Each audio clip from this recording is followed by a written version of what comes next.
વડોદરાના મકરપુરા અને માણેજા વિસ્તારમાં આવેલ રોયલ ક્લાસીસના વિદ્યાર્થીઓ દ્વારા ઐતિહાસિક દિવસ 12 માર્ચના અવસરે ગાંધીકૂચ એટલે કે દાંડીકૂચનું આયોજન કરવામાં આવ્યું હતું। વિદ્યાર્થીઓએ પ્રવૃત્તિ દ્વારા શિક્ષણના હેતુથી આ રેલીમાં ઉત્સાહપૂર્વક ભાગ લીધો હતો। રોયલ ક્લાસીસ માણેજા અને મકરપુરા દ્વારા 12 માર્ચના ઐતિહાસિક દિવસને યાદગાર બનાવવા માટે ગાંધીકૂચ દાંડીકૂચનું આયોજન કરવામાં આવ્યું હતું। આ કાર્યક્રમનો મુખ્ય હેતુ વિદ્યાર્થીઓને પ્રવૃત્તિ દ્વારા શિક્ષણ આપવાનો અને મહાત્મા ગાંધીના વિચારો અને આદર્શો વિશે જાગૃતિ ફેલાવવાનો હતો। આ કૂચ દ્વારા સમાજમાં વ્યાપેલા દૂષણો જેમ કે કાળાબજારી, દાણચોરી, સંગ્રહખોરી અને કાળું નાણાં જેવા મુદ્દાઓ સામે વિરોધ વ્યક્ત કરવામાં આવ્યો હતો। સાથે જ યુવાનોમાં સત્ય અને અહિંસાના ગાંધીવાદી વિચારો પ્રત્યે જાગૃતિ આવે તેવો સંદેશ આપવામાં આવ્યો હતો। આ ઉપરાંત વિશ્વમાં ચાલી રહેલા યુદ્ધના માહોલ વચ્ચે વિશ્વ શાંતિ, વસુધૈવ કુટુંબકમ અને વિવિધતામાં એકતાની ભાવના વિકસે તે માટે પણ આ કાર્યક્રમ યોજાયો હતો। સમાજમાં સ્ત્રી પુરુષ સમાનતા, સ્ત્રી શિક્ષણનું મહત્વ અને સ્ત્રીઓ પર થતા અત્યાચાર સામે અવાજ ઉઠાવવાનો સંદેશ પણ વિદ્યાર્થીઓએ આપ્યો હતો। આ કાર્યક્રમમાં રોયલ ક્લાસીસના વિદ્યાર્થીઓએ મહાત્મા ગાંધી, સરદાર પટેલ, વડાપ્રધાન નરેન્દ્ર મોદી, ડૉક્ટર બાબા સાહેબ આંબેડકર અને ઝાંસીની રાણી જેવા વિવિધ ઐતિહાસિક પાત્રોના વેશમાં ઉત્સાહપૂર્વક ભાગ લીધો હતો। જય હિન્દ, જય ભારત સાથે જણાવો। અમે રોયલ ક્લાસના શિક્ષકો સાથે સાથે રોયલ ક્લાસની ટીમ 12 માર્ચ 1930ના રોજ જે મહાત્મા ગાંધીજી દ્વારા દાંડી યાત્રા કરવામાં આવી હતી તેને પ્રવૃત્તિમય શિક્ષણ દ્વારા કઈ રીતે બાળકોને શીખવાડી શકાય તે માટે એક ઉત્તમ પગલું લીધું હતું, જે અંતર્ગત અમે 12 માર્ચ 2026ના રોજ રોયલ ક્લાસ માણેજાથી રોયલ ક્લાસ મકરપુરા ડેપો સુધી ગાંધીકૂચ કરી હતી, જેમાં બાળકોએ ઉત્સાહભેર ભાગ લીધો હતો।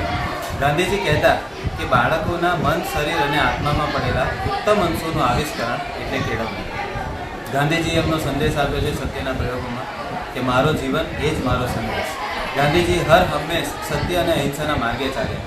આજના યુવાનો માટે જો કોઈ પ્રેરણાનો સ્ત્રોત હોય તો એ ગાંધીજી સિવાય બીજું કોઈ નથી। આજે વિશ્વમાં ઠેર ઠેર જ્યાં જુઓ ત્યાં યુદ્ધની ઘટનાઓ વ્યાપ્ત થયેલી છે, તો આવા સમયગાળામાં અમે અને અમારા રોયલ ક્લાસના વિદ્યાર્થીઓ દ્વારા વિશ્વ શાંતિ થાય તે માટે પ્રજાજોગ સંદેશ આપવા, સાથે સાથે સ્ત્રી પુરુષ પ્રમાણમાં સ્ત્રીઓ પુરુષની સમોવડી બને। આજે જુઓ છો વિશ્વમાં દરેક જગ્યાએ સ્ત્રીઓ આગળ પડતી છે। કહીએ કે યુદ્ધના મેદાનથી લઈને રમતના મેદાન સુધી સ્ત્રીઓએ પોતાનું વર્ચસ્વ જમાવ્યું છે। આજે આપણા દેશના પ્રથમ નાગરિક તરીકે ગણવામાં આવીએ તો રાષ્ટ્રપ્રમુખ એ બીજું કોઈ નહીં, દ્રૌપદી મુર્મુજી એ પણ સ્ત્રી છે। ખૂબ લડી મર્દાની થી વો ઝાંસી વાલી રાની થી બીજું કોઈ નહીં, એ સ્ત્રી હતા। 2026નો વર્લ્ડ કપ જીતનારી ઇન્ડિયન ક્રિકેટ ટીમ એ બીજું કોઈ નહીં પણ સ્ત્રીઓની હતી। તો આમ સ્ત્રીઓ ડગલે ને પગલે આગળ વધી રહી છે, ત્યારે અમારી રોયલ ક્લાસની દીકરીઓ પણ આમાં સારો એવો ભાગ ભજવ્યો। અમે આ દાંડીકૂચની અંદર વિવિધ પાત્રો બનાવી વિદ્યાર્થીઓને પ્રવૃત્તિ દ્વારા શિક્ષણ આપવાનો એક નાનકડો પ્રયત્ન કર્યો છે। ક્લાસરૂમની 4 દિવાલમાંથી વિદ્યાર્થીઓને બહાર કાઢી અને કઈ રીતે પ્રકૃતિની અંદર શિક્ષણ આપી શકાય જેથી તેમનો સર્વાંગી વિકાસ થાય તેવો અમારો મંતવ્ય હતો। અને આની અંદર અમને વિદ્યાર્થીઓ, વાલીઓ તથા ક્લાસે ખૂબ જ સારો એવો સહયોગ આપ્યો, તે બદલ હું ખૂબ ખૂબ આભારી છું બધાનો। અસ્તુ, જય ભારત। આપનો પરિચય? મારું નામ ઋષિ જોશી છે। હું આ ક્લાસમાં લગભગ 5 વર્ષથી ભણાવું છું અને હું એવું માનું છું કે જ્યાં સુધી વિદ્યાર્થીઓને તમે પ્રેક્ટિકલ નોલેજ ના આપો ત્યાં સુધી વિદ્યાર્થીઓનો સર્વાંગી વિકાસ થતો નથી।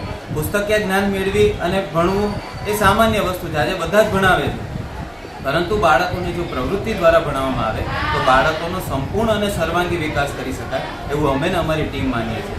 માટે આ એક નાનકડું પગલું હતું જેના દ્વારા બાળકો પ્રવૃત્તિ દ્વારા શીખી શકે।